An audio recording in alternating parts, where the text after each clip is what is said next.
நான் சொல்லுகிறேன் 2021 பாஜகவுக்கான எதிர்ப்பு தமிழ்நாட்டில் இருந்ததை விட இப்பொழுது 100% அதிகரித்திருக்கிறது. அப்படி எப்படி எங்க தலைமையில முதலியா கூட்டணி அமைச்சு 19% வாக்குகள் வாங்கணும்னு தெரியல. ஒருவேளை எதிர்ப்பு கூடி இருந்ததுன்னா நிச்சயமா வாக்கு கம்மியாகி சுத்தமாகவே வந்திருக்கூடாது இல்லையா? 13 இடங்கள்ல இரண்டாவது வர அளவுக்கு மக்கள் ஆதரிச்சிருக்காங்கன்னா அது என்ன மண்ணில் புரியல. இரண்டாவது முதல்வர் பேசின உரையில ஒரு விஷயம் சொல்லாரு, ரொம்ப நான் 100% ஒத்துக்கிறேன். அதாவது இங்க இருக்கும் சிலரை மிரட்டி கூட்டணி வைத்துக் கொண்டால் உங்களால் ஜெயிக்க முடியுமா? ரொம்ப அற்புதமான கேள்வி. தமிழக வரலாற்றில் எனக்கு தெரிஞ்சு 80-90 எப்படி இருந்ததுன்னு தெரியல. கடைசியாக மிரட்டி கூட்டணி வைக்கப்பட்டது 2011ஆம் ஆண்டு. அறிவாலயத்தில் ஒரு ஃப்ளோரில் கூட்டணி பேச்சுவார்த்தை, இன்னொரு ஃப்ளோரில் சிபிஐ விசாரணை, 63 இடங்களை பேசி சண்டை போட்டு வாங்கி அதை முடிந்தவுடன் கருணாநிதி அவர்கள் 63 நாயன்மார்கள்னு வருத்தத்தோடு சொன்னது. அந்த தேர்தலில் எதிர்கட்சியாக கூட வர முடியாமல் அளவுக்கு போயிடுச்சு. அதனால மிரட்டி கூட்டணி வைக்கப்பட்டால் மக்கள் என்ன பதில் சொல்லுவாங்கன்றதுக்கு 2011 ஒரு உதாரணமாக இருக்குது. அப்போ 2026 மிரட்டி வைக்கப்பட்டதாக மக்கள் நினைத்தால் நிச்சயமாக தோல்வியை கொடுப்பாங்க, அதை நாங்கள் வாங்கிக்கிறோம். பட் இவங்க ஏன் இன்னைக்கு இவ்வளோ பதற்றம் அடைகிறாங்கன்றதுக்கு இந்தியா டுடேல இன்னைக்கு என்ன பதற்றம்னு சொல்றீங்க? ஐயோ பதற்றம் தான். இன்னைக்கு பாருங்க, இந்தியா டுடேல ஒரு சர்வே ரிசல்ட் ஒன்று வந்திருக்கு. அதில் சொல்றாங்க, அதாவது கடந்த நாடாளுமன்ற தேர்தலில் ஒருவேளை அதிமுக பிஜேபி ஒரே கூட்டணியாக இருந்திருந்தால் நம்பர்ஸ் அடிப்படையிலே 13 இடங்களை வென்றிருப்பார்கள். கெமிஸ்ட்ரி ஒர்க் அவுட் ஆயிருந்தா இன்னும் அதிகம் ஜெயித்திருப்பார்கள்.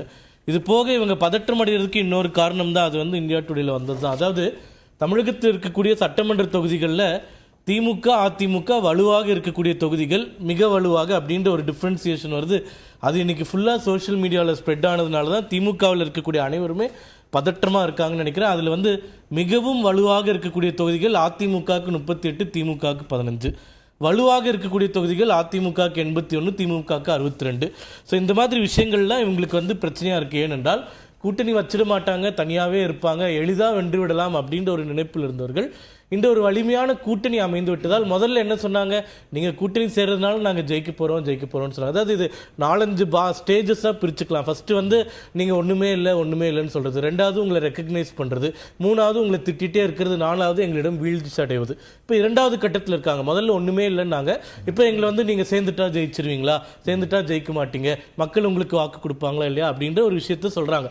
இப்போ களத்தில் இது பலமான கூட்டணியா இல்லையான்றதுக்கு 2021 தேர்தலே ஒரு உதாரணம். நீங்க இப்ப சொல்லக்கூடிய பாஜகவுக்கு எதிராக சொல்லக்கூடிய அனைத்து பிரச்சாரங்களையும் 21 சொல்லிட்டீங்க, புதுசா ஒண்ணு கூட கிடையாது. அப்படியே நம்ம 39% வாக்குகள் 10 ஆண்டுகள் தொடர்ச்சியாக ஆட்சி இருந்தது, திமுக எதிர்கட்சியாக இருந்தது.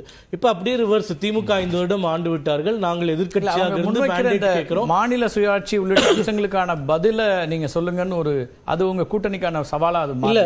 அதான் 4-5 விஷயங்களை குறிப்பிடுறாரு. அந்த 5 விஷயங்கள் தான் நான் சொல்றேன். இப்ப எப்பயுமே திமுக இருக்கக்கூடிய விஷயம் என்னன்னா, 1-2 விஷயங்களை சொல்லிட்டு நடுவுல கொஞ்சம் உண்மை இல்லாத விஷயங்களை உண்மை மாறி சொல்வதில் அதுல முதல்வரே வீழ்ந்து விட்டான்றது மிக மிக வருத்தமான விஷயம். என்னன்னா, இப்ப ஒடிசாவை பத்தி சொல்றாரு, ஒரு ஐஏஎஸ் ஆபீசரை குறிப்பிட்டு அவர் ஆட்சி செய்யறார் அப்படின்னு சொல்றாங்க. அதே குற்றச்சாட்டை அங்கே காங்கிரஸ் தலைமையும் காங்கிரஸ் தேசிய தலைமையும் எல்லாருமே வைத்த குற்றச்சாட்டு தான். அது ஒரு தமிழர் அப்படின்றதுக்காக அவர் மேல் குற்றச்சாட்டு வைக்கப்படவில்லை. முதல்வர் சொன்னதுல ஒன்னே ஒன்று சொல்லிடுறாரு. அதாவது என்ன சொல்றாருன்னா, இது கனிமொழி அக்காவும் பண்ணாங்க, இப்ப முதல்வர் பண்ணது ரொம்ப ரொம்ப வருத்தமா இருக்கு. என்ன சொல்றாருன்னா, தமிழர்களே நாகரிகம் இல்லாதவர்களும் தர்மேந்திர பிரதான் சொல்லிட்டாருன்னு முதல்வரே பேசியிருக்கார்.